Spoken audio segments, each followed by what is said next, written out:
folks, and a hearty welcome to our drive-in theater. We have a wonderful evening's entertainment lined up for you, one that will provide several hours of pleasurable relaxation and diversion for you and your family. Did you fail to dress up for tonight's show? No tie, an old shirt and slacks, a house dress? Well, don't give it a thought. We're glad you came as you are. We just want you to enjoy yourselves. Don't forget to visit our refreshment center during the intermission or any time. You love the tasty array of snacks we have to offer. So will the youngsters. Everything is quality and so good. We hope you'll make this a weekly visit. Bring the family. Bring your friends. There are always wonderful new pictures to see, delightful snacks to nibble, a gay, pleasant evening for all. Oh, a word of caution. Don't drive over 10 miles an hour in the theater area for your safety's sake. And Mom or Pop, go with the kids when they leave the car. We hope you have a wonderful time. Come back soon. Hey, all you Slashaholics, welcome back. I'm Slash Sister Jen, and today is a huge day for our channel. And I'm Slash Sister Hallie, and not only are we reviewing Grindhouse from 2007, the double feature event from directors Robert Rodriguez and Quentin Tarantino, but this is also our 200th episode! Wow! Insert crazy graphics. Confetti! Yay! That's right, 200 reviews and countless kills, gallons and gallons. Not countless, because there is a channel called Dead Meat that does kill counts. We don't keep track of the kills though, so not over on this channel. Gallons and gallons. I mean, probably like rivers, swimming pools, fake blood, guts and gore, and more horror conversations than we can possibly count. And what better way to celebrate than with the movie that's actually two movies? Today we're talking Planet Terror, starring Rose McGowan, Freddie Rodriguez, Michael Biehn, Jeff Fahey, Tom Savini, Bruce Willis, anybody else? Quentin Tarantino, yeah.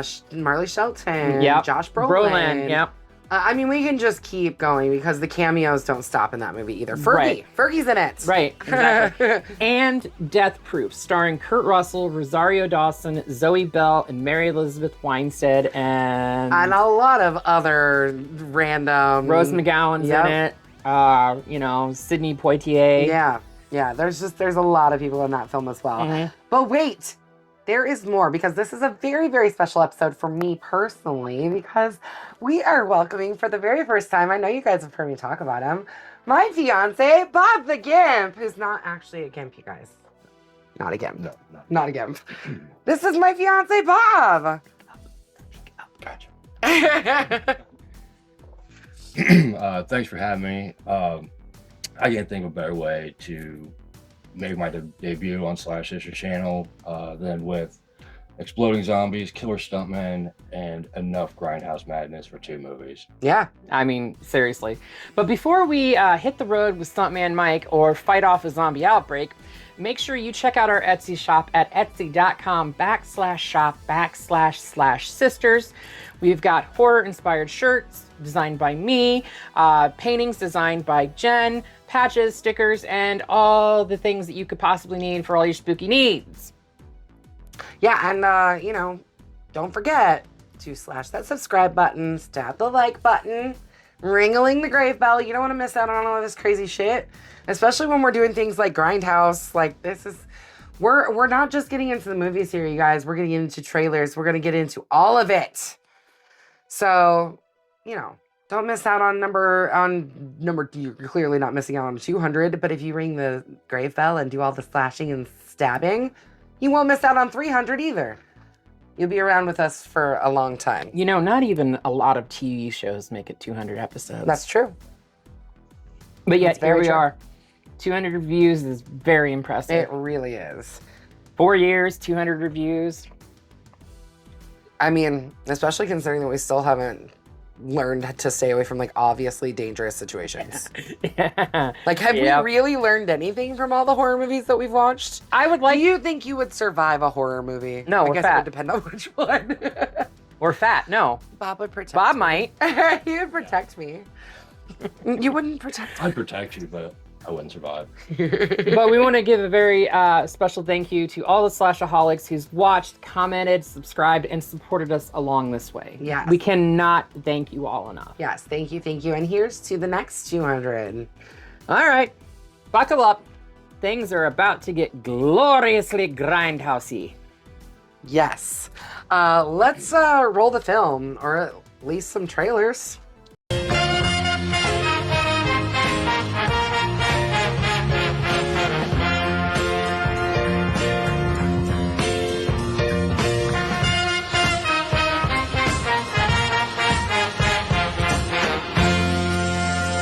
This film is a brilliant achievement in motion picture history. Finally, the truth about Hitler's diabolical plans to create a race of superwomen can be told. Werewolf Women of the SS. Welcome to Death Camp 13, home of the Nazis' diabolical plans to create an army of super werewolf soldiers. This project, its failure, will be your demise and the end of Germany, Poland. You have been chosen. Rejoice! I have found the perfect solution. The she-devils of Belzec. Can they alone supply the blood needed to save Hitler's mad dreams? Or will the pride of Germany fall into ruin? This is my project. We are now in total control of pure wolf. This is an outrage.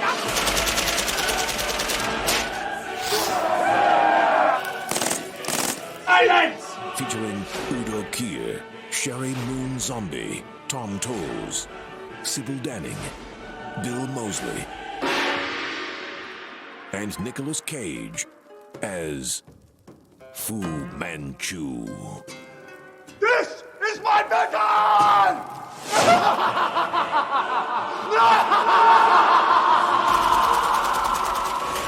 Werewolf Women of the SS. Written and directed by Rob Zombie.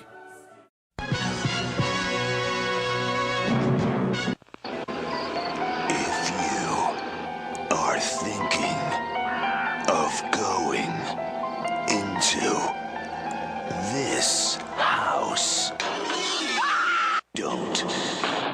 If you are thinking of opening this door, don't. If you are thinking of checking out the basement, don't look behind. Don't look either. Don't look up. Don't look anywhere. Don't scream for help. Don't move a Don't even breathe. Don't.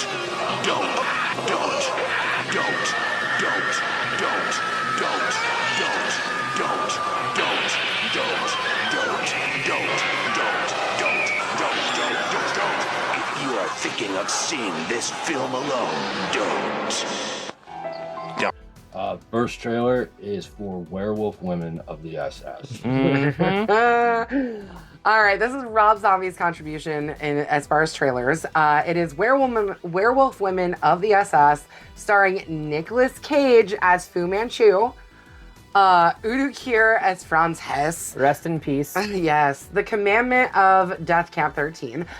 Zombie's wife, Sherry Moon Zombie. Because he can't do anything without her in it. Never. And Sybil Danning as SS officers, sisters Ava and Gretchen Krupp, and aka the She-Devils of Balzac. Professional wrestler Andrew Tess Martin and Oleg Vladimir Kozlov. Yeah, good job. Rudius also featured, plus Olga. Oh, you're so mean. Why'd you guys do this to him?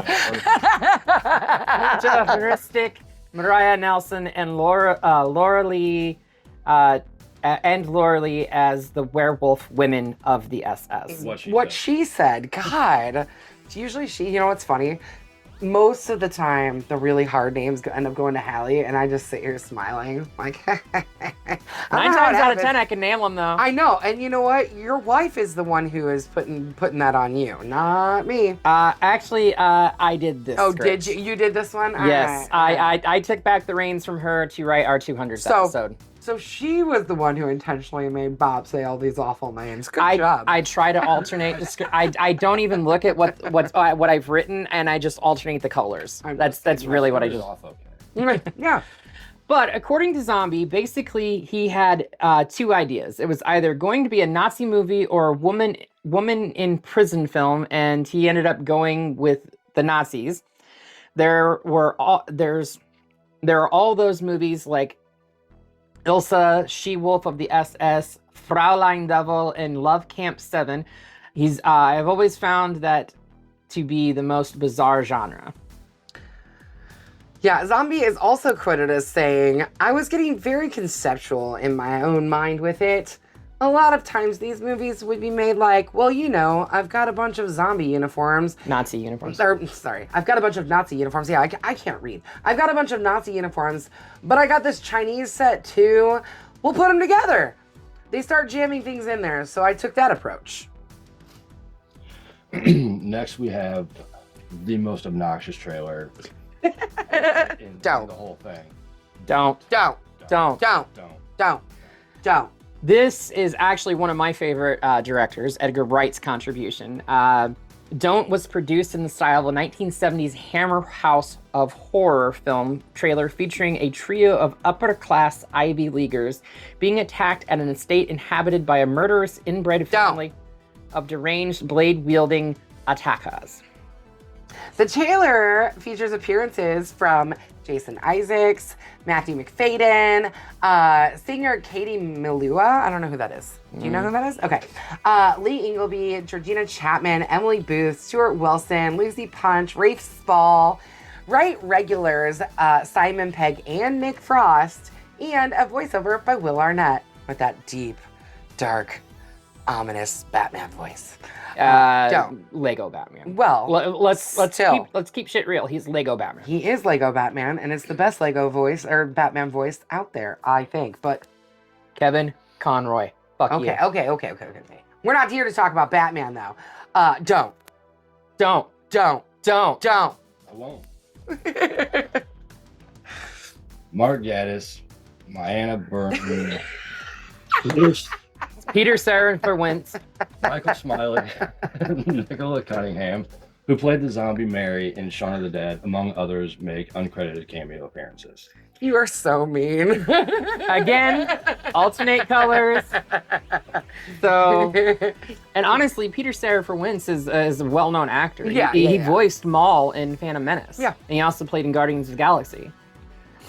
To get the necessary 1970s look, Wright used vintage lenses and old-style graphics. During editing, he scratched some of the film with steel wool and dragged it around a parking lot to make it appear neglected by wayward productionists. Honestly, they actually did the same thing for Death Proof. I mean, all of Planet Terror is all mangled, and I mean the whole thing. I don't know that they actually scratched the film, but Quentin Tarantino said straight up he scratched the film for Death Proof. Nice. So nice.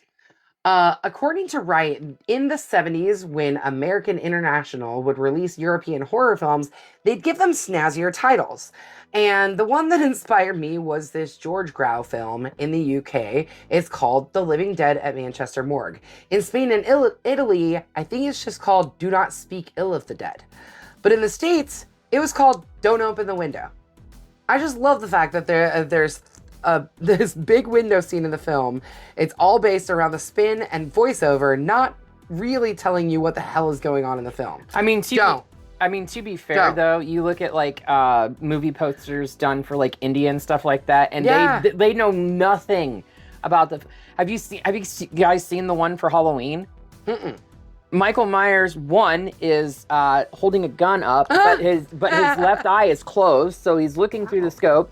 He's firing a missile, but it's not coming out of the barrel. It's coming out of the bottom of the gun.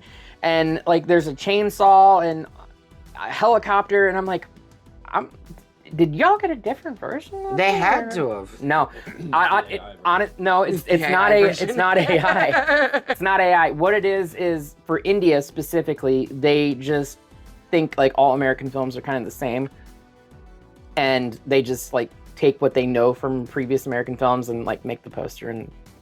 Wow. Crazy. Yeah, completely lost in translation. Just kind of like what we were just talking about with like movie titles and everything. Don't. On the Charlie Rose talk show, Quentin Tarantino also pointed out another aspect of American advertising of British films in the 1970s that was being referenced. None of the actors has any dialogue in the trailer, as if the trailer was intentionally edited to prevent American viewers from realizing that the film is British. Yeah, that makes sense. Yeah, I could totally see that. Oh, advertising. All right, now with some trailers out of the way, what do you say we delve into the first film of this Grindhouse double feature? Yes, indeed.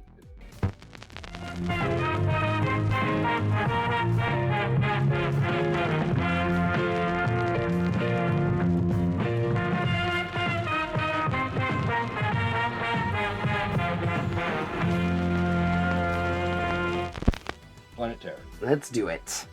All right, we start off in rural Texas with a really beautiful scene of go-go dancer Cherry. Who really, we just get like an opening dance number from Cherry Darling. Which, by the way, Rose McGowan is a germaphobe. Yeah, she had to have the pole like sanitized every time she was Between up there, every right? take. Yep. So she ends up quitting her job as a go-go dancer because her boss says it's go-go, not cry. Which, by the way, the boss from Is Robert Rodriguez's real estate agent. yeah. So I'm gonna keep telling you about different people in the movie and who they are to Robert Rodriguez, but it's really funny because in true Grindhouse fashion, he literally used like people from his life. He's like, hey, you want to be in the movie? Hey, you want to be in the movie? Let's go. We're making a movie. You want to be in it? Well, it's also like with Bruce Willis as well in this, because he does not have any interaction with any of the other stars. He didn't film with any of the other stars. No, but that's a point that people did back in the 70s and 80s. They would get a big name actor, pay him for a day or two on set, film the close-ups of them and everything, and then have a body double. Yep. To film from behind so they could interact with the other characters. And then they'd put their name prominently on the poster to advertise, hey, this And a is lot of starring times this. put their and face on the poster. Yep. And in actuality, they're only in it for like 5 minutes, if that. Yeah. Bruce Willis is in it for maybe 8, but still. I think I 8's know he's pushing in it. there for that long. I think 8's pushing He it. has like 3 or 4 scenes, and they're not very long scenes. Anyways. Speaking of Bruce Willis.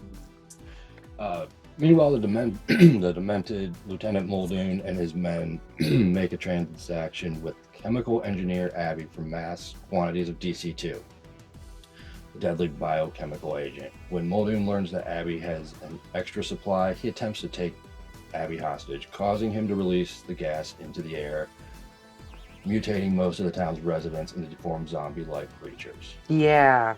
A lot kind of happens all at the same time. Because Abby's also, like, pissed off at some dude for, like, not Because he having lost. he lost something. He lost Oh, the yeah, specimens. he lost the specimens, right. That he was, like, doing tests and stuff on. So Abby took the dude's balls and put them in... he didn't. Well, yeah, his henchman did. Yeah, but, yeah. like, he has a jar of testicles. That when the shit literally hits the fan, the jar falls, breaks open, Abby's laying in the fucking pool of balls, and Bruce Willis walks up and he's like, well, Abby, I got you by the balls now. Yeah, but then, like, when he goes to run away, he literally, like, scoops up some of the balls. Like, oh, no, not my balls. I don't know, some people have really unhealthy attachments to things. I think he has a healthy attachment, period. Anyway, Yes. the infected townspeople are treated at a local hospital by Dr. William Block and his bisexual anesthesiologist wife, Dakota. Welcoming back to the channel, Marley Shelton. Marley!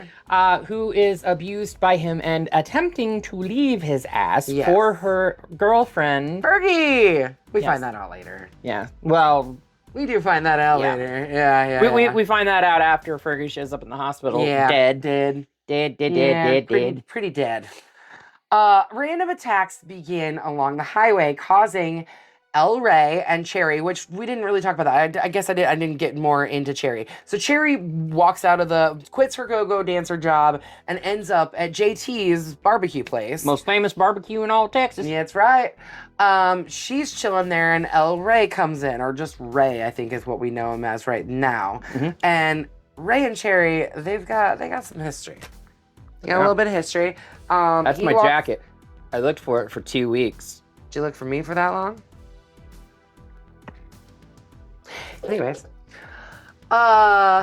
so at this point, random attacks start happening. El Rey and Cherry are out, like he's taking her home, right? He's dropping her someplace, and he's giving her this lecture about because they're seeing roadkill on the side of the road, Right. deer and stuff or they assuming it's deer. It's most likely humans being Yeah. attacked by zombie creatures or whatever. Don't And he have says that. that you never swerve when a deer is in the middle of the road, and then he swerves, and she's like, "What the fuck was that? I thought you said you never swerve." And he's like, "That wasn't no deer." Yeah. In the aftermath, several zombies then attack them and rip Cherry's leg right off. They must have called an ambulance because they show up to the hospital. Yeah, They she's must brought have in on a gurney brought in on a by gurney. paramedics. And then he's followed in by Michael Biehn and his band of absolute fucking Tolo. idiots. They're just a bunch of idiots. By the way, Tolo Means Tom Savini. fool, right? It means fool in Portuguese. Yeah, but that's Tom Savini. It's my boy. Mhm. I love him.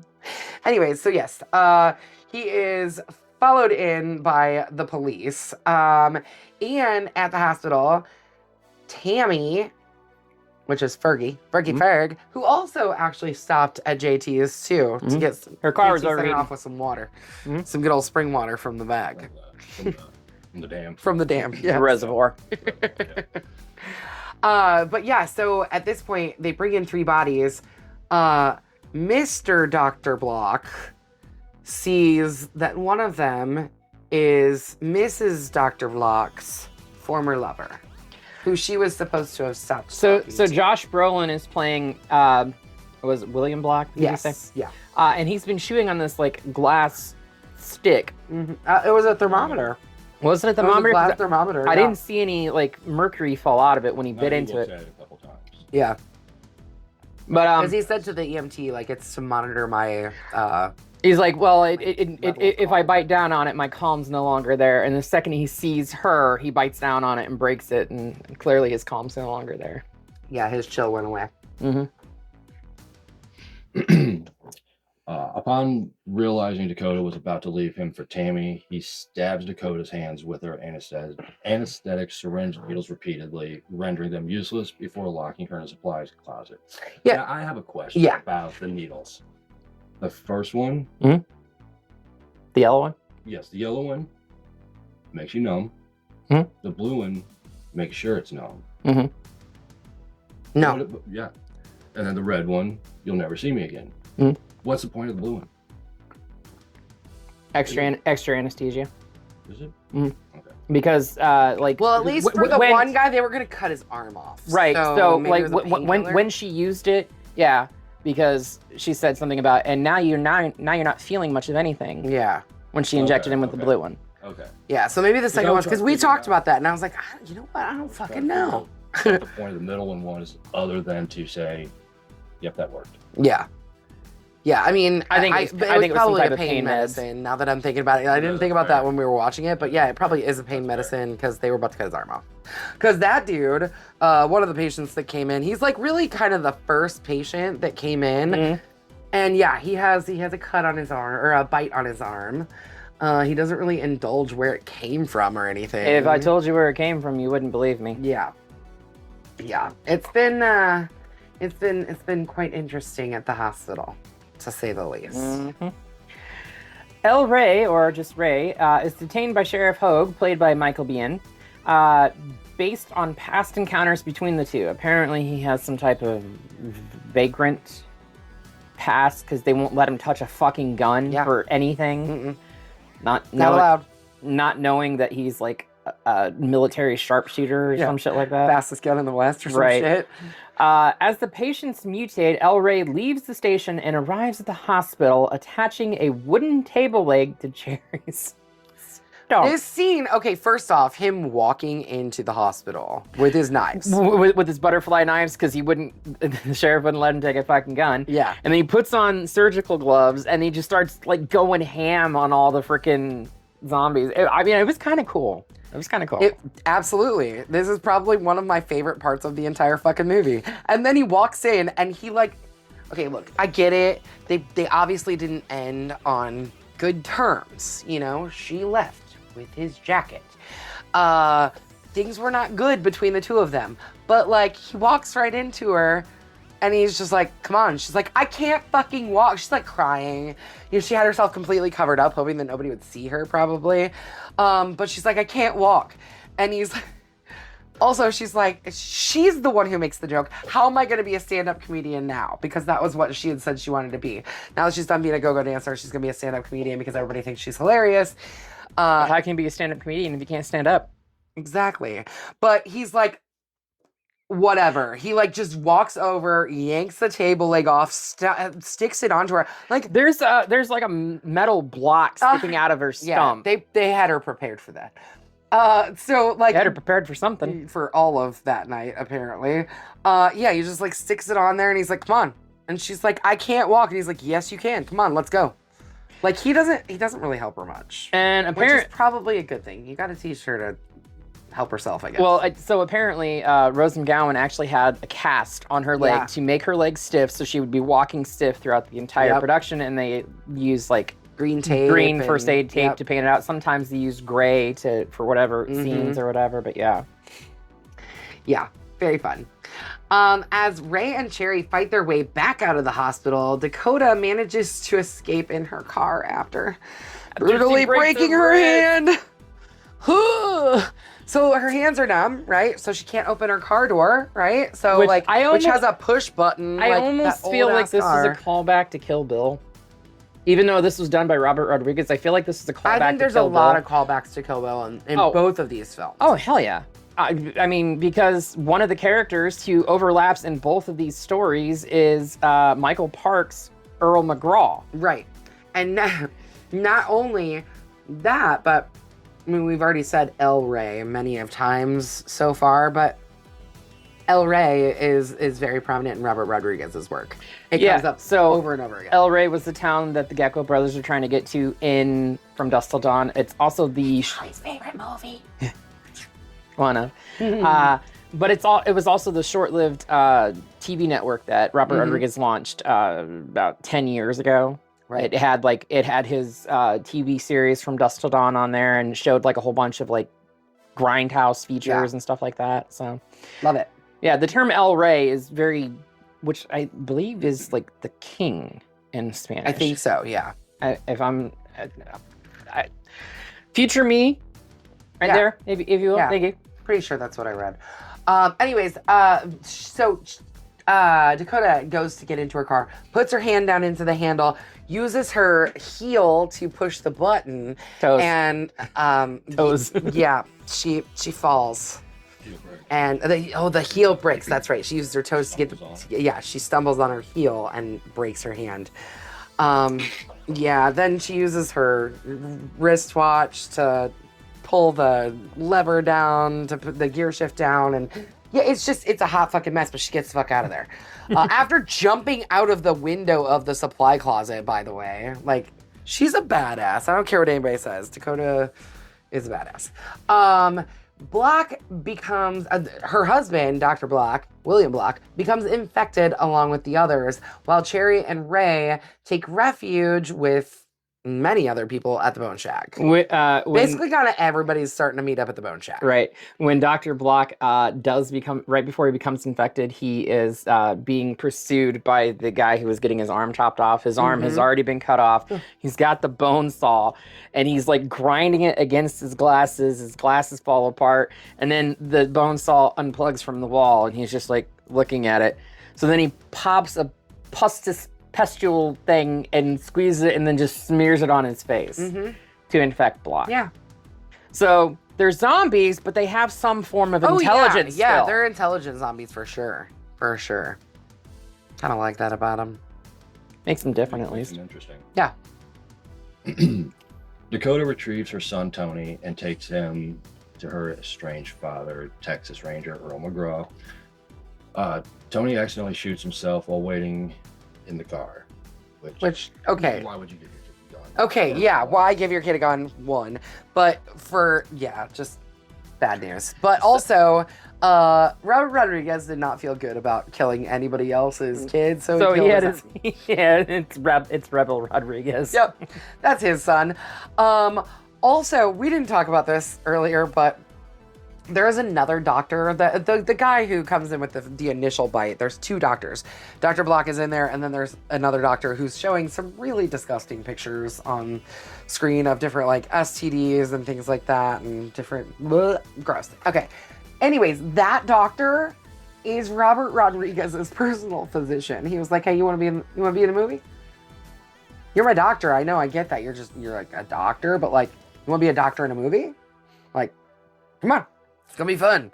That's what I love about, at least, I mean, I don't think I noticed it nearly as much in Quentin Tarantino's part of this double feature, but definitely in Planet Terror, there's a lot more. Like, No, Quentin Tarantino Grindhouse-y used like things. real actors and stuff like that. Yep. But yeah, so she leaves him sitting in the car and he accidentally kills himself. Yeah. Go figure. So following a missing reel segment, which was timed greatly. Yeah, that missing reel was a sex scene with Cherry and Ray. Yeah, but they also cut out, I feel like it was pertinent information because it's Ray. It's Ray's backstory. Yeah. Dakota, Earl, Cherry's former boss Skip, and Tony's crazed babysitter twins arrive at the Bone Shack. Those fucking twins. Which they were in Death Proof as well. Yep. Too. And they're Robert Rodriguez's nieces. Yeah, figures. There you go. And the story continues. With Hogue badly injured, the group decides to flee to the Mexican border before being stopped by a large mass of zombies. Muldoon's men arrive, killing the zombies before arresting the group.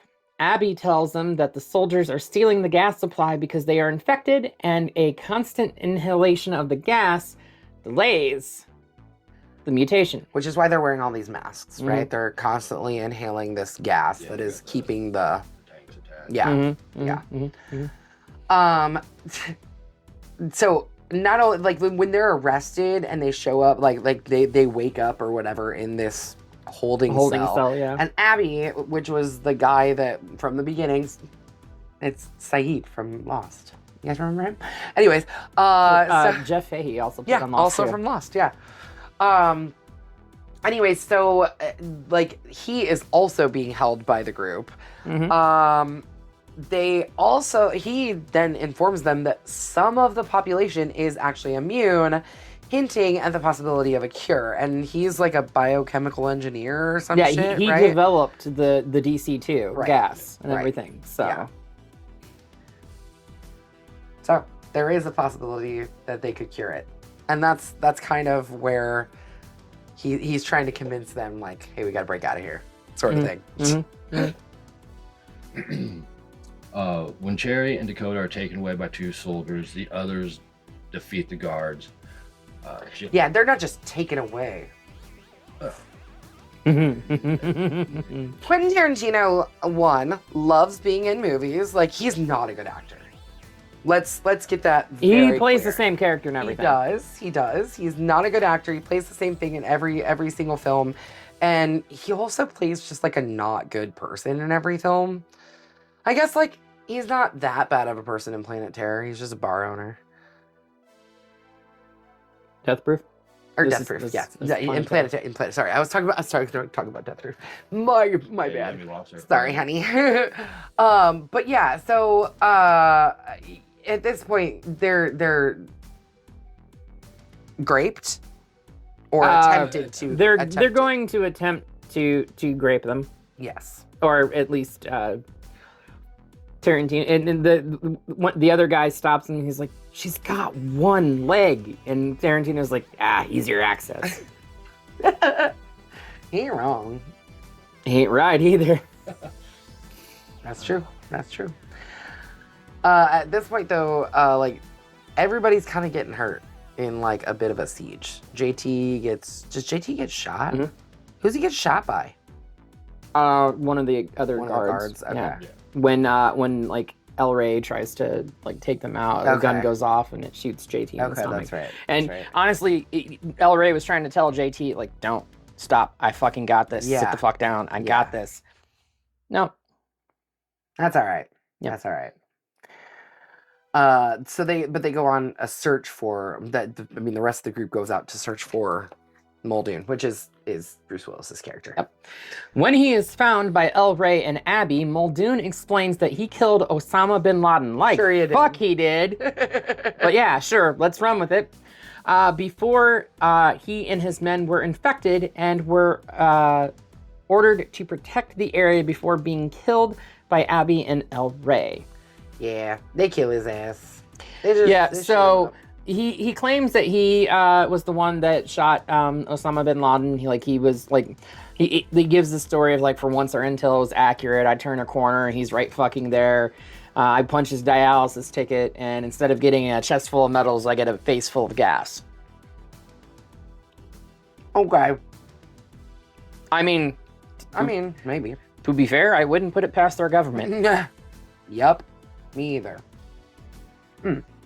Yeah. Excuse me. Meanwhile, Cherry is held at gunpoint and forced to dance by Quentin Tarantino, the soldier, who, by the way, he is billed in the... Isn't it like Creep 1 or something like that? Grapist one. Oh, there we go. Yes. Yeah.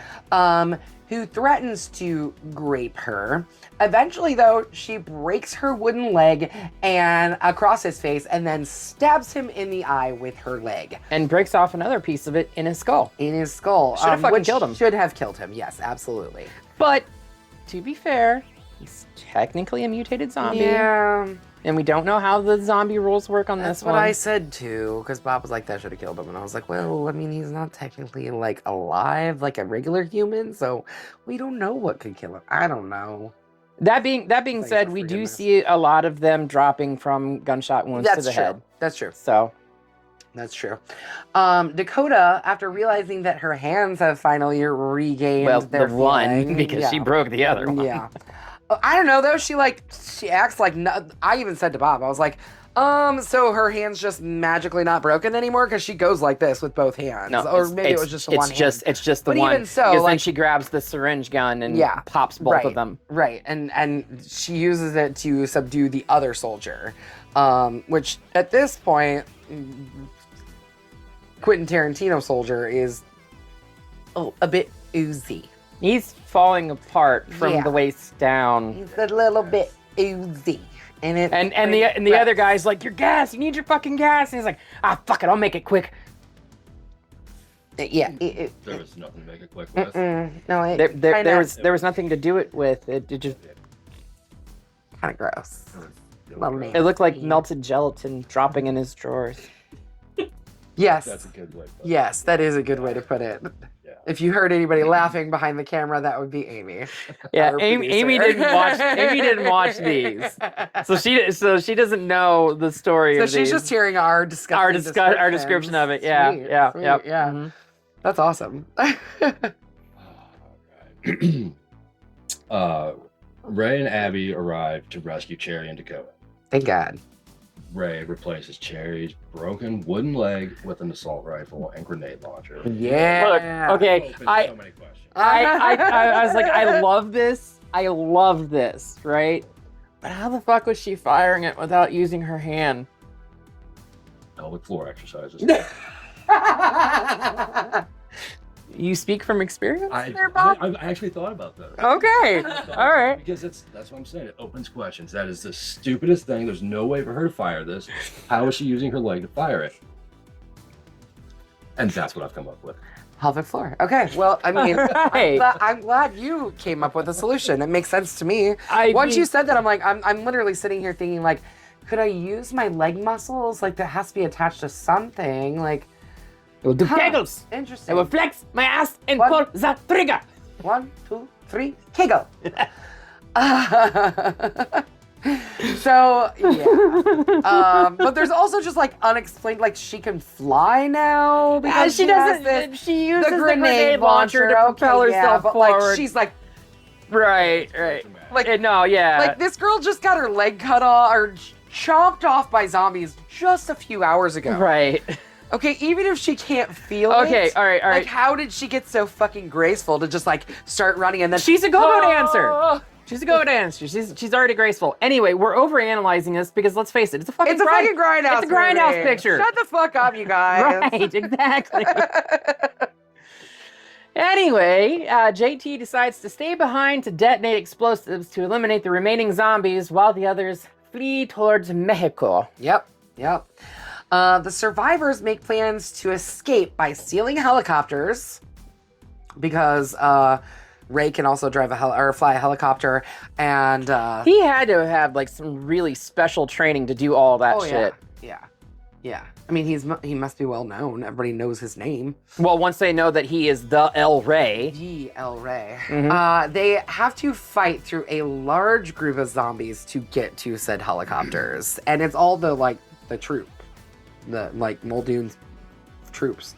But Abby ends up getting his head blown off, like part of the way through it. And, I mean, what are you going to do? You can't find a cure now because the biochemist who created this and was trying to find a cure is now dead. Cherry was like, is there any other biochemical engineers? No, I didn't think All right, so. cool. But Block then shows up again, like, because Dakota goes into Yeah, so the other one. So there was this line earlier in the film. It was Tony, their kid, and he was like, "I'm going to eat your brains and gain your knowledge." So Block says that at one point. He says it to, I think, Dakota. I'm going to eat your brains and gain your knowledge. But he also says, "They told me I'd find you here." Mm-hmm. Is it a hive mind?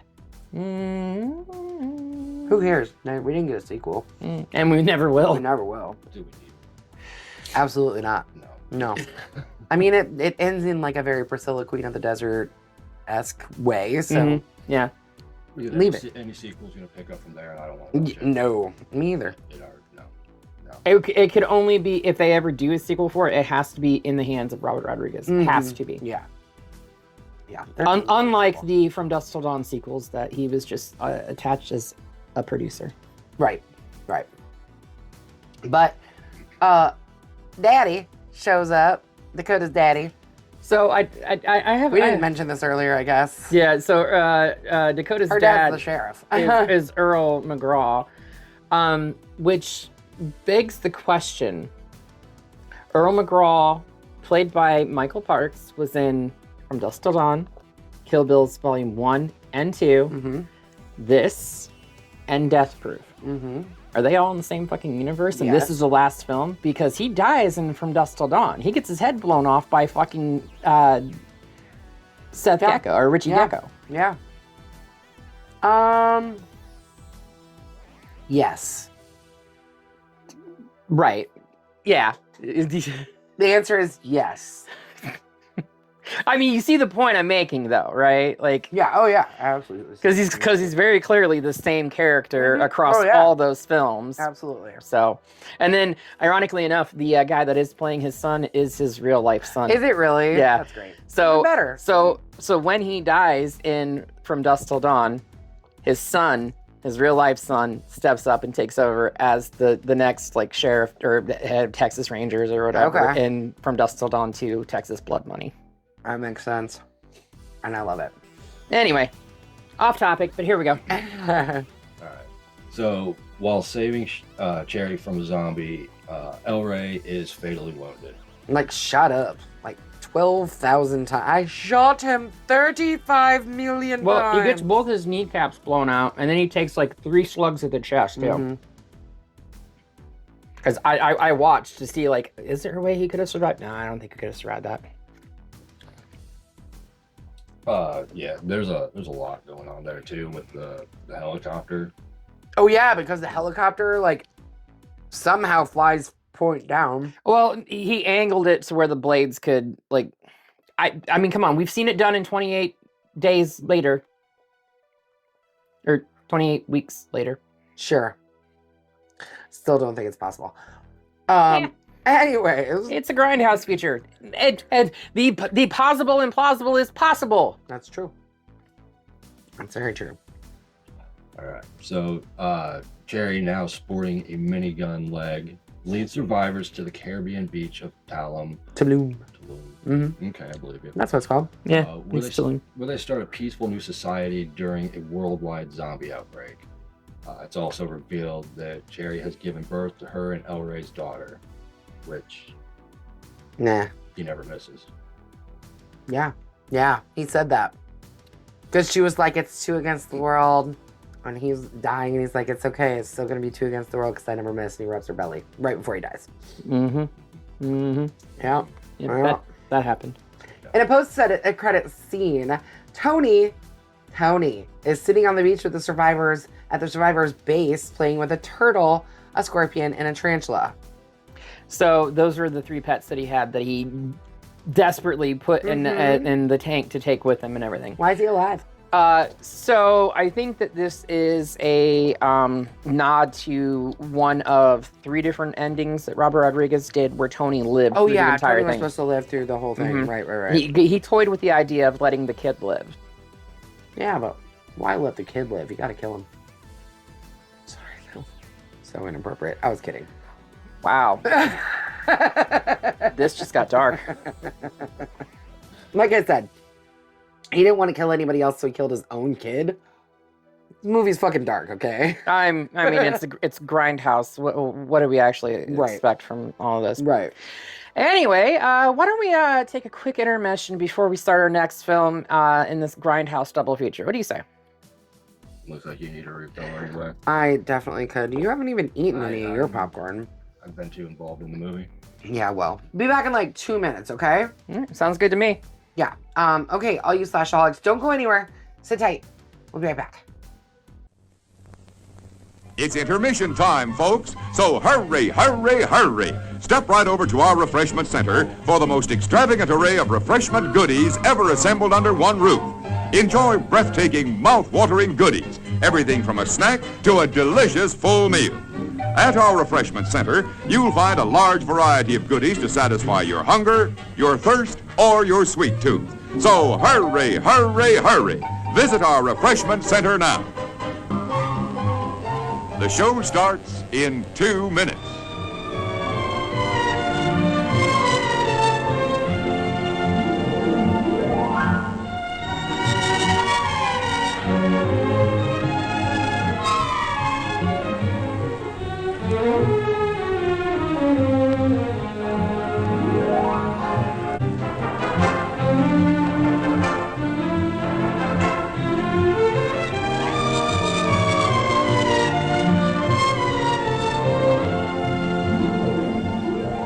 The show starts in 1 minute.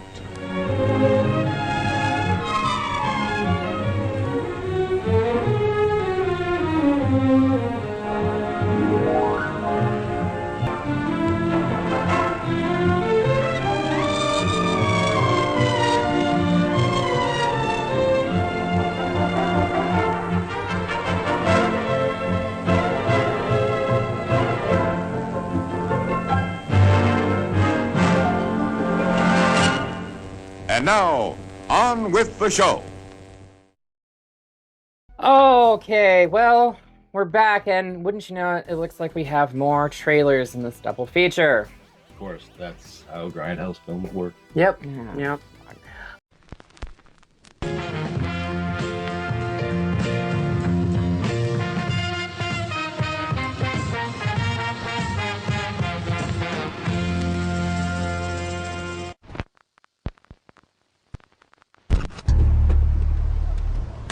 They called him Machete. $70 a day for yard work. 100 for roofing.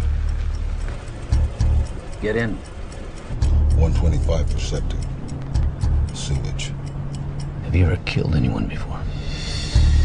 As you may know, illegal aliens such as yourself are being forced out of our country at an alarming rate for the good of both our people. Our new senator must die. And for that, I will pay you $150,000. Cash. He was given an offer he couldn't refuse. I cost the most. Because I'm the best there is.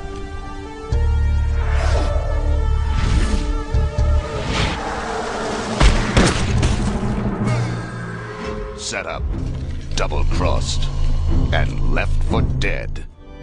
I took a vow of peace. And now you want me to help you kill all these men? Yes, bro. I mean, Padre. See what I can do.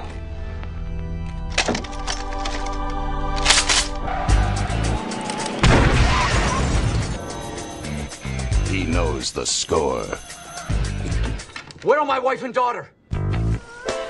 He gets the women. And he kills the bad guys. Oh, shit.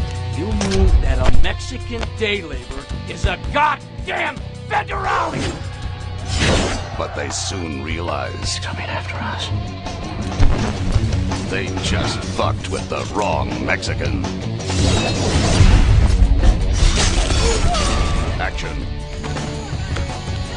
Suspense. Emotion. Please, Father, have mercy. God has mercy. I don't.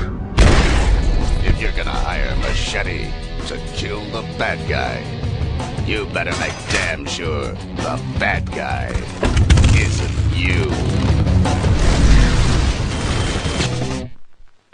Machete. Rated X.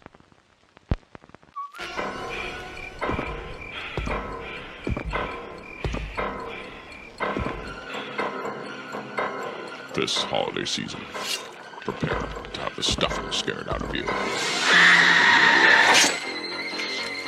Thanksgiving. In the town of Plymouth, Massachusetts, the fourth Thursday in November is the most celebrated day of the year. The table is set. The festivities have begun. But uninvited guests have arrived. And this year, there will be no leftovers.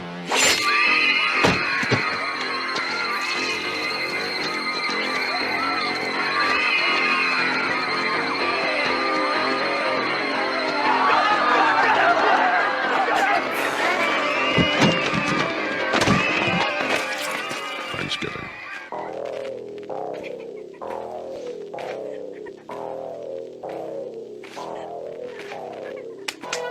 White meat, dark meat, all will be carved.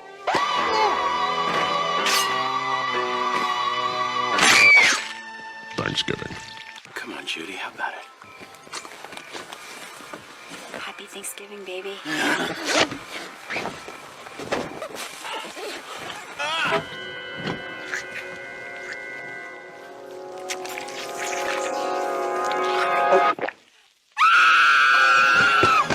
Thanksgiving. Cool it, Judy.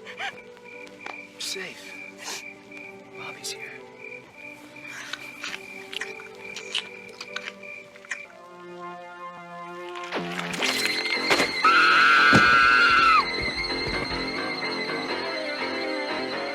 Split. Son of a bitch. Arrive hungry. Happy Thanksgiving, Grandma. Leave stuffed. From Rector Eli Roth. Thanksgiving. You'll come home for the holidays in a body bag.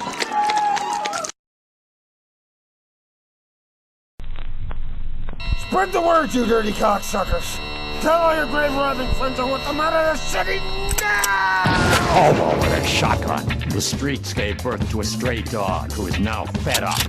Living on the streets is tough, and it's about to get tougher.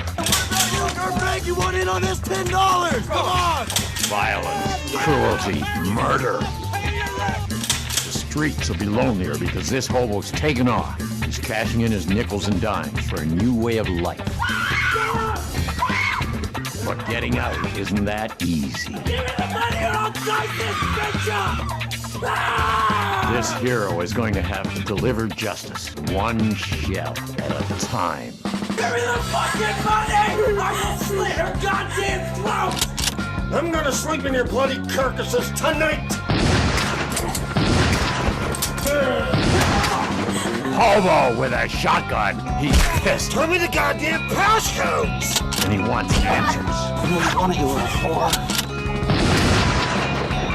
At least he's only shooting the dirty cops. You're all dirty cops!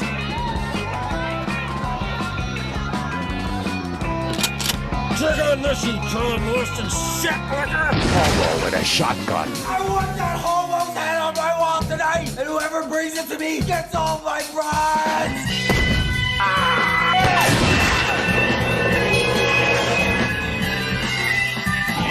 When violence fills the streets, there will only be one law. His.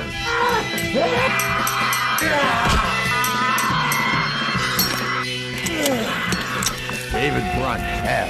We're taking a car road to hell, and you're running shotgun! Hobo with a shotgun. Rated R. So let's discuss these then, shall we? Yeah, let's.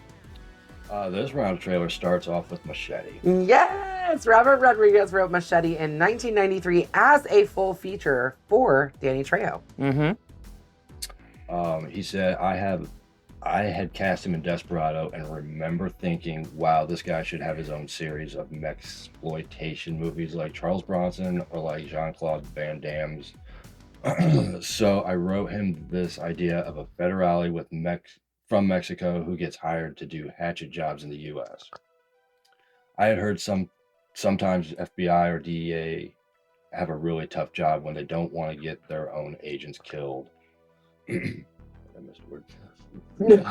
They'll hire an agent from Mexico to come do the job for $25,000. I thought that's Machete. He would come and do a really dangerous job for a lot of money to him. But for everyone else over here, it's peanuts. Yeah, pretty much. Trejo had previously portrayed the character in a supporting capacity in the Spy Kids film series, believe it or not. I fucking love Spy Kids. I don't care what anybody says. Olive was obsessed with Spy Kids when she was a kid. The fourth one was shit. Yeah, well. My kids watched, but... But the Spy Kids movies were also written and directed by Robert Rodriguez as well. Next up, we have Thanksgiving. Eli Roth directs the fictitious trailer for Thanksgiving. Eli Roth's contribution is a promotion for the slasher opus Thanksgiving, produced in the style of holiday-themed slasher films such as Halloween, My Bloody Valentine, Silent Night, Deadly Night, and April Fool's Day. The trailer starred Jeff Rendell as the killer who stalks victims while dressed as a pilgrim, Jordan Ladd, Jay Hernandez, and Roth himself as the intended victims, and Michael Bean as the sheriff. Go figure. Yeah, well, I mean, you got him on set already. Why the fuck not? The design for the titles in Thanksgiving was based on a Mad Magazine slasher parody titled Arbor Day. Excerpts from the score from Creep. Arbor Day? Don't.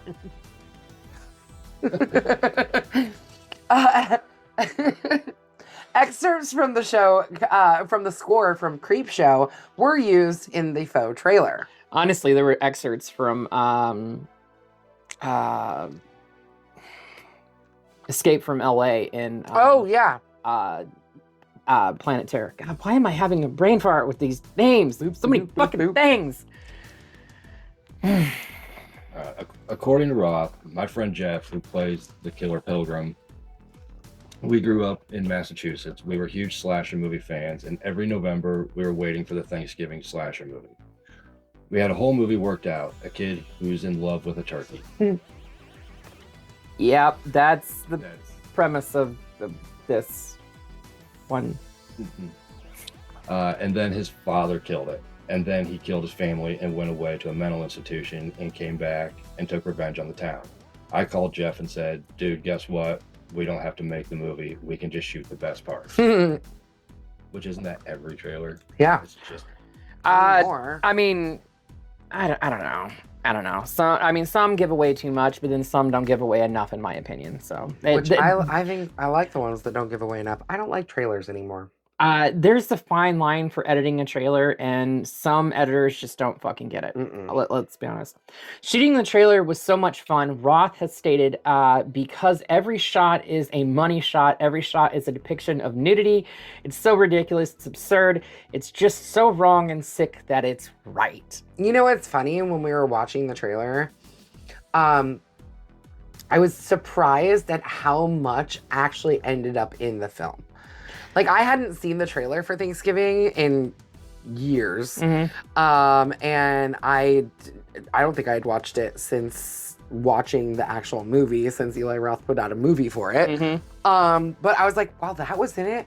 That's directly in it. The trampoline, that's in it. Dang, there's a lot in this trailer that actually ended up in the actual movie. Yeah, the only thing that he took away from it was the boy in love with the turkey. Right. That was pretty much it. Right. And then he introduced the actual killer of, what was it, John Carver? Yeah, that's it. Carver. That's right, because they're from Massachusetts. Yeah. Roth's fake trailer contained elements that almost earned Grindhouse an NC-17 rating, including a cheerleader simultaneously stripping, bouncing on a trampoline, and getting stabbed in the hoo-ha, and 3 decapitations, all in the trailer.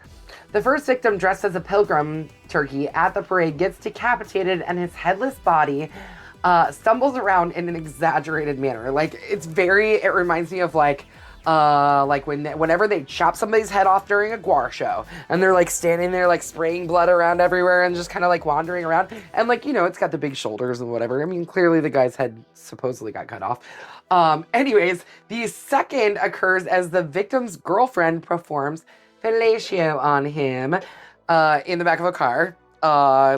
She goes down on him and his head gets cut off. That's Eli Roth. And then the last one, it occurs when a guy comes to rescue said girl, and they start making out, and then his head just falls off. Yeah, indicating that it was cut, and the brain just didn't know yet. Yep. Anyways. According to Roth, instead of seeing it spread out in a feature, watching it all jammed together nonstop makes it more shocking. But we had a great discussion with the ratings board. They got it. Once they saw it with all the bad splices and the distress and scratches, they were fine with it. Yeah, I'm thinking they must have put distress and scratches on everything for the entire, all the trailers, everything. So Robert Rodriguez is known for shooting digitally. He doesn't shoot on actual films. So Planet Terror probably probably had some type of filter overlay in the editing process. And he films digitally because he feels like he can get a crisper, cleaner picture with digital. Specifically, I know he said this about filming Danny Trejo, specifically close-ups, because he's got all those craters all over his face, and he wants all of that to be shown in film, so he films exclusively in digital. Sweet. Makes sense. So, the final trailer is for a film called Hobo with a Shotgun.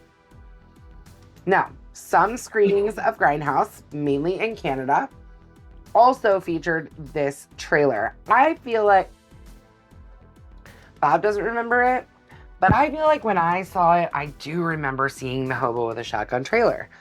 Maybe I'm wrong. Maybe I'm just misremembering it. It was almost 20 years ago. I definitely saw it in the theater, on opening night. I was so excited to see this in the theater. Man, was I excited. I want to say it was Thanksgiving. Was it Thanksgiving? Or you're asking me to remember 20 fucking years ago. Come on now. Yeah. Why do I remember? You're supposed to... You're the queen of dates. Come on. Anyways.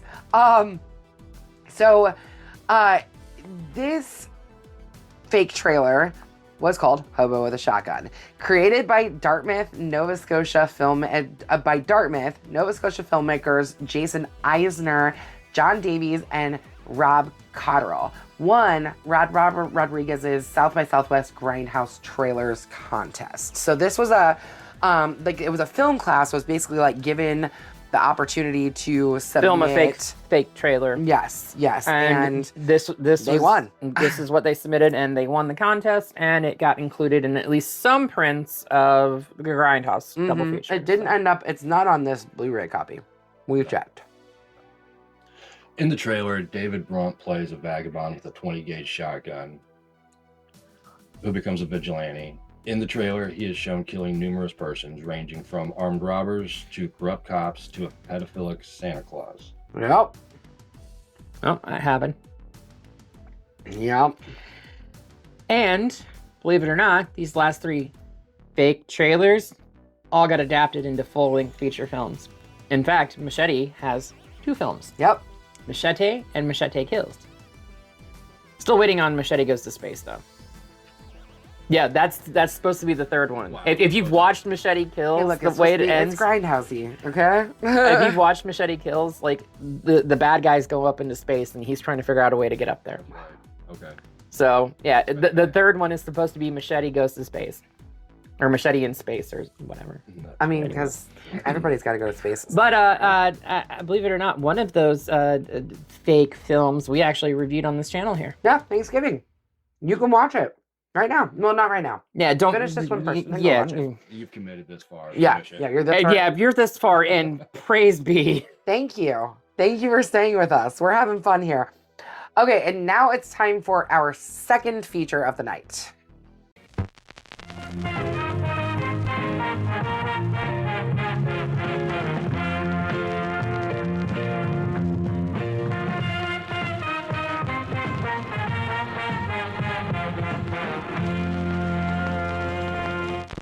No time like the present to break this one down.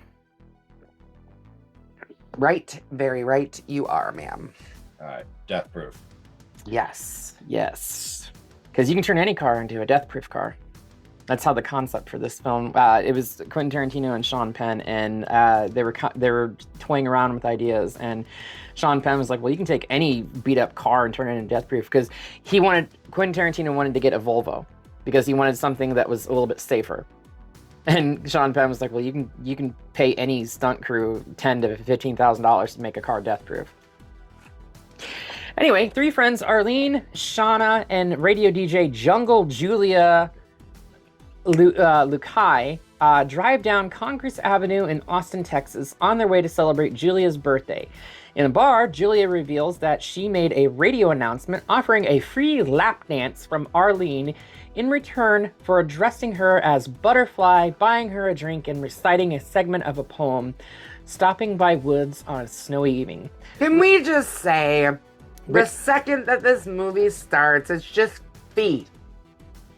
It's feet, and it's jokes about girls peeing their pants, and it's more feet, and then he likes to watch me pee, and then feet and feet and feet, and just kinky feet.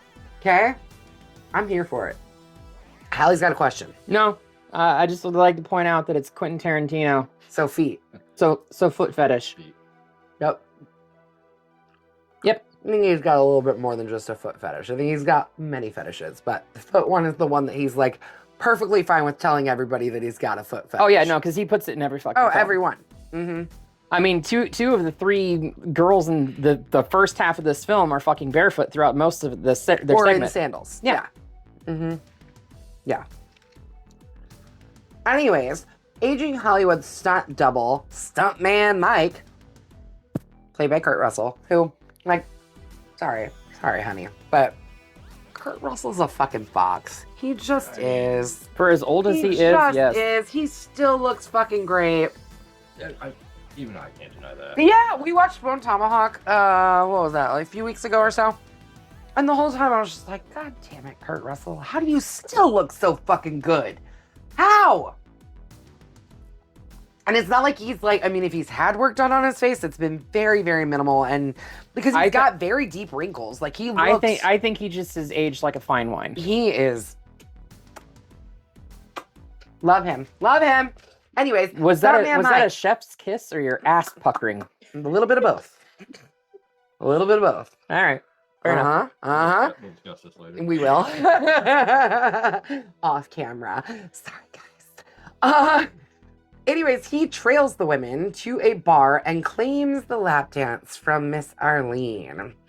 I'm gonna be honest. I'm glad we're skipping through a lot of this because this movie is not that exciting. There's a lot. Pretty fucking boring. There's a lot of fucking just sitting around. It's a lot of dialogue. It's a lot of dialogue. Yeah, like this is a horror movie. It's a action horror. Okay. It's horror in the aspect that this is something that could potentially happen to you in real life. Maybe. I said potentially. That's fair. I mean, I think real this could happen to you just as easily as like a slasher killer. Yeah, but Planet Terror couldn't. No. No. Anyway. The women prepare to depart with Lana, another friend. She's the one that brought him the weed. Yeah, she's the weed drug. Pam, Julia's old classmate, accept Mike's offer for a ride home. Mike takes Pam to his Hollywood stunt car rigged with a roll cage and tells her the car is death-proof, but unfortunately only for the driver. Yeah, so they get to a T in the road, and he's like, well, which way you going? Right or left? She says right, and he's like, well, that's a shame because you had a 50-50 chance. You're going left, because I'm going left. And yes, this car is 100% death-proof, but only from my side of the car. He speeds and slams on the brakes, well, smashing. First he like bangs her up real good, like all over. They're going everywhere. Yeah, so the passenger seat of the car has been completely removed. There is thick plexiglass walling off the rest of the car from the passenger side for, according to Stuntman Mike, and this is actually true though, they do that, they reinforce the cars, and then they build that plastic box on the passenger side for the camera to be placed inside the car so the film can get the perspective from the stunt of the inside of the car. Mm-hmm. Okay. So, there's no seatbelt. There's no fucking seat. It's literally a metal tractor seat that he puts onto a little post that she has to sit on. And yeah, he proceeds to swerve around, slamming her from side to side, and then he speeds up and slams on the brake, and he smashes her skull against the dashboard. Effectively killing her. Effectively killing her, because she kind of like gurgles for a little bit, and he's like, okay. If she wasn't dead yet, she's definitely gonna die in the next part. Yeah, no, definitely. He then proceeds to say that he's got to catch up with the rest of his girlfriends. Mm-hmm. And does catch up with the women's car and drives into it head on at high speed, killing them. Mike survives with no injuries. And because he was completely sober, there was no questions asked. There were questions asked. There was questions asked, but he had almost a rock solid alibi. They did that on purpose. Oh no, but like Earl McGraw. Planned. Earl McGraw was the one overseeing that case, and he's like, I tell you what, I can't prove that he's done this, but he'll never fucking do this again in Texas. Mm-hmm. Smash cut, Lebanon, Tennessee. Yep. By the way, when his car crashed into the girl's car, did you hear the Wilhelm scream? Because there was a Wilhelm scream there. Yeah. Well, you know what I love about this crash point too is that they show it from everybody's perspective. Right. One, I love seeing Jungle Julia's leg fly off and the way that it lands. But the way that it lands on the one leg lands on the road and it just like flops. Mm-hmm. I loved seeing Butterfly's face get run over. Just all of it. It was all perfect. Perfect. Yeah, because the other girl in the back seat got ejected. Mm-hmm. The driver got her head smashed by the all the glass, the car and face everything. just Right. Straight into her. Yeah. And yeah.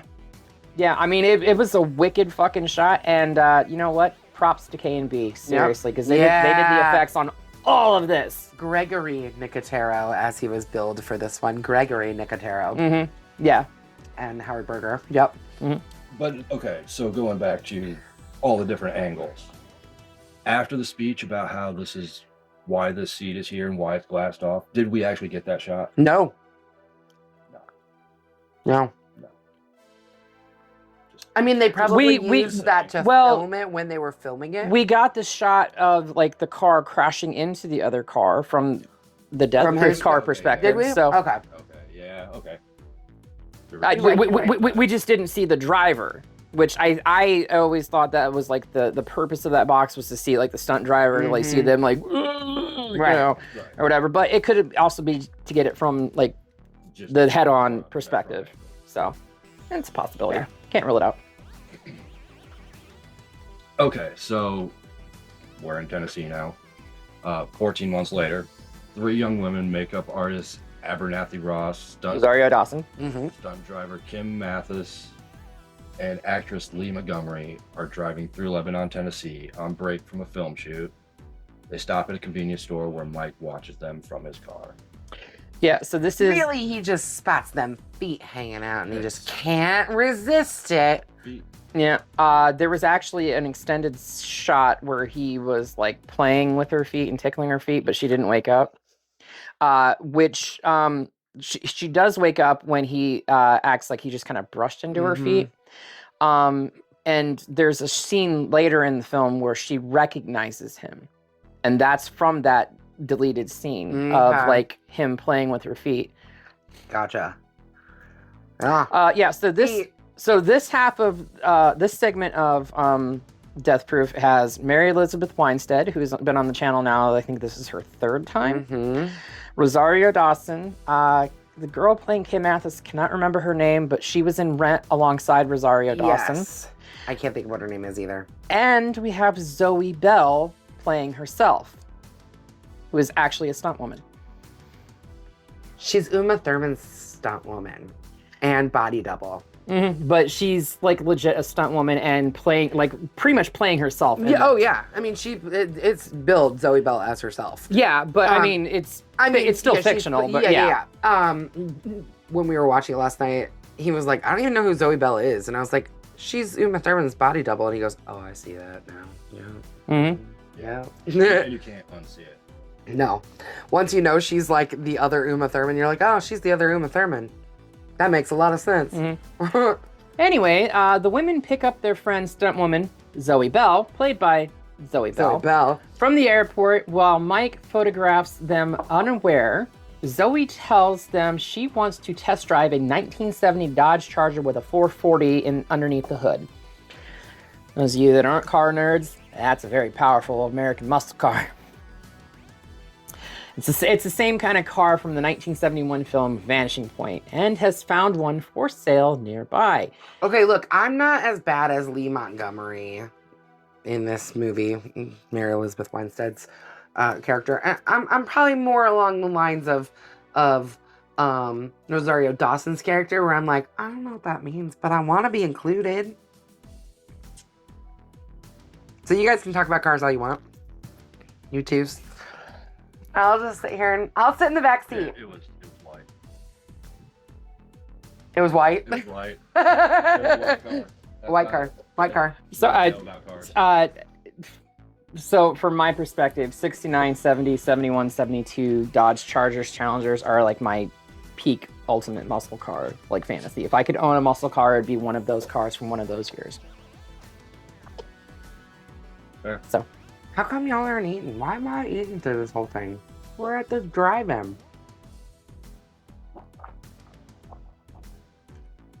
No? Okay. Every time I put something in my mouth, I have to talk.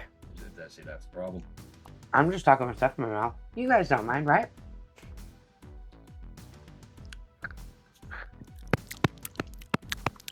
You don't mind, right? Okay. The owner of said car, Jasper. By the way, do you know who he is? I do know who he is. I swear that's the only sound he ever makes in any movie he's ever in. I think that might be just who he is. He can talk normal. He's also I don't know. I don't believe it. He's also reprising the role of Jasper from another film too. I think it was another Tarantino film. Okay, gotcha. Anyways, he lets them test drive it unsupervised after Abernathy tells him that Lee is a porn star and that she is left behind as collateral. Hint, hint, wink, wink. She's gonna give you a blowjob. Yeah, essentially. Zoe tells Abernathy and Kim that she wants to play a game they call Ship's Mast, whereby she rides the hood, holding belt fastened to the car while Kim drives at speed. Stupidly fast. Kim is hesitant, but agrees. Yeah, Kim is hesitant because they vowed never to play this stupid fucking game ever again. To which Zoe replies, however, I would have put this in that agreement if I would have known I was going to come to America and be able to drive the. Yeah, the original agreement only applies She's from New Zealand, by the way. New Zealand and Australia. Don't She does ever say confuse a New Zealand Kiwi before with an Australia. Aussie. Mm-hmm. So yeah, the three enjoy the stunt, unaware that Mike is watching them. He rear ends them in his car, causing Zoe to lose her grip on both belts and be left holding on to the hood. After several more collisions, he T-bones them, throwing Zoe from the hood. Not only was she playing herself, she did all of her own stunts because she said, you cannot let somebody else do my stunts for me. That would be I am ridiculous. doing my damn stunts. And Tarantino reluctantly agreed. Yeah, reluctantly. How could you? Because she was an actor at that point. I playing get a it, stunt but she's woman. also a stunt woman. And I get that. I get where Tarantino's coming from. I do. At this point, Mike literally like pulls up next to them. He's like, "Well, that was fun," and tries to drive off, right? But Kim gets out and shoots his stupid ass. Yeah. At this point, Kim and Abernathy are unaware that Zoe might actually not be alive still. Yeah, because she flew off the hood of the car. They were going pretty fast. She shoots him in the left shoulder, and he flees in his car, freaking out like a big fucking baby. I mean, just crying and blubbering and being a big old fucking baby. Because he's never had women that were badass bitches like these before. Or anyone that even tried to fight back. Yeah, that too. I don't think he's been up against women that could drive a car equally as good as him. That had stunt experience. Which I think there was is a why, lot of things that I think is why he was stopped not prepared and for. tried to break the whole thing right, off. he was like, "Oh fuck, this is a bad idea." Yep. But at this point, Abby and Kim start crying because they think that Zoe died, and then Zoe just like pops up. She's like, "I'm okay. I'm okay." Zoe the fucking cat. Zoe the fucking cat. And then the three of them agree that they're going to catch up with Stuntman Mike and kill that motherfucker. I believe Kim says we're gonna kill that. Oh well, yeah, they're gonna kill that motherfucker. Yep. Speaking of driving, They're gonna as tap well as that Kim, ass. The whole Sorry. thing was Zoe wanted to drive the car. She wanted to play ship's She wanted to play ship's mask. She wanted to be on the car while Kim was driving it. And Kim was like, "This is a stupid fucking idea. No, I'm not doing it." Okay, because she makes it sound like she just wanted to drive the car, and then she never actually does drive the car. That's what she like, was selling her friends on. And then once they got there, she pulled Kim to the then side she and was like, "Actually, okay, what I want look, to do. this is what I really want to do." Yeah, that's fair. Anyway, the women catch up to Mike as he is treating his wound and ram that car right. Tap that ass. They tap that ass. That's what Kim keeps saying. No, I can't let you leave until I tap that ass. More time. Zoe gets out and beats him with a pipe. Yeah. He drives off though. Yeah. He hightails it out of there. They continue chasing him. Please don't dead end. Please don't dead end. Yeah, please don't. Please don't dead end. Please don't dead It end. almost became like a mantra. Like all three of them were saying it. Well, yeah, because they're not from the area. They don't know if that road's gonna just fucking stop. Yeah. Yeah, which it very easily could have. Yeah, especially in Tennessee. Yeah. They're chasing him. He's pleading for mercy. He ends up finally flipping his car off the road. Yeah. And the girls catch up to him, pull him out of the car. He's like, careful, careful, I broke my arm. Yeah, but we don't give a fuck about your broken arm. I'm gonna break the other fucking arm. Honestly, when you hear him being pulled out, you hear the snap. Yeah. And then they just proceed to literally beat the ever-living snot out of him. I think that Rosario Dawson literally stomps his face, like boot stomp. That's how he is expires. Ended. Right. But I think it's like 37 punches in 30 seconds. Wow. Yeah, it's over. Yeah. Never gets any more damage. Nope. They just keep showing him over and over again. There's no more blood. There's no more. Yeah. They got the makeup right the first time and just left. Yeah, they're like, Right, pretty much. That's good. Leave it. And then we don't even get a close up of like the. No, it just goes the end, and that's the end of the movie. And then we get like a credit, and then it jumps back, and they're like, yeah, yeah, yep. Such a very abrupt and unsatisfying ending. I was very satisfied with it. Okay, so they catch him, they do their thing. Okay, satisfying. Yeah. But just the abrupt. Yeah, where I was all of a sudden just like, Finn. Finn. Okay. But that'll be Swedish. So my personal thoughts are we should Bloody Machete up them separately. I know it's a double feature. It's one movie technically. They were put out together as one. They were put out together as one initially, and then Planet Terror was released solo by itself in other territories because many people consider that to be the better of the two films. And many people walked out not realizing there was a second film. Yeah. So, I'm gonna go ahead and give my Bloody Machetes up. Bloody Machete up for Planet Terror, and honestly, down for Death Proof. I like Death Proof. There's parts of it, like I said to Bob last night, like, there's like 20 minutes of this movie that I'm like, yeah, fuck yeah, all right, yeah. But then the rest of it, I'm just like, so you have to bear in mind that it is a Tarantino film, and Tarantino does a lot of I like Tarantino. I do. Dialogue. Not to mention, he usually has his films shot out of sequence and edited together with flashbacks and stuff like that. This is his only film that is edited and shot sequentially. I get it. Just don't like it. It's 2 Bloody Machete ups for me, for both of them. The whole thing, just one giant fucking Bloody Machete up, because this Overall, is just... it's a Bloody Machete up. As a whole film, definitely a Bloody Machete up for me. Like, it's not unenjoyable. I loved it. I loved every Russell's second of it. sexy ass the whole time. And I mean, if you're into feet, this is the movie for you. Just saying. Just saying. I ain't here to yuck anybody's yum. You like feet? Watch this movie. Watch this movie. Anybody's yum. What? That's a new one. You've never heard that before? No. Anyways. Yeah. What about you, Bob? Overall, it's up. Planet Terror's up. Death Proof would have to be sideways. Fair. Okay, yeah. There's parts of I'll it agree like, with you. Not down sideways. It was very talky. It was very, but I attribute that just to being a Tarantino film.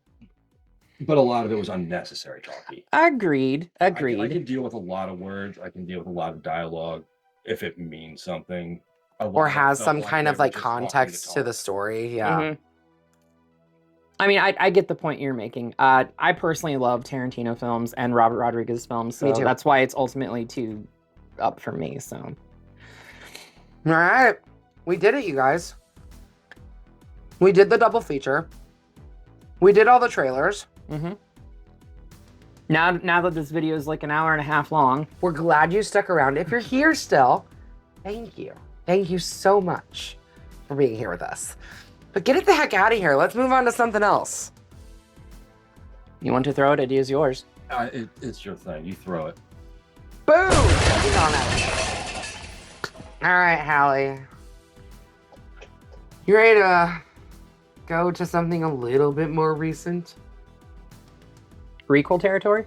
Requel. And this one's definitely, it's a requel. It's a requel. Mm-hmm. Can't do 4th of July, even though this is like 4th of July weekend while you're watching us. Yeah. But, you know, you can't have 4th of July without doing... Can't have summertime without. I know what you did last summer. 2025. So come on back next week.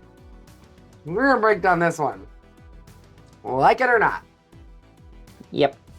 Mm-hmm. Until Sorry, then... we're already giving away our opinions on this just by not saying much of anything. But yeah. Until then, make sure you slash that subscribe button. Tap the like button. And ringling that grave bell so you don't get lost in the next and stay up to date on everything we're doing on the next 100, 200, 300, 400... 5,000 episodes. We're going to be here forever, you guys. Yeah. You're going to get tired of seeing our mugs. Yep. We're going to keep on doing it, though. This is a never-ending supply of horror movies to review. I mean, do you not see that stack of films that are over there next to you? Yeah. But until next time, we will see you all in the afterlife.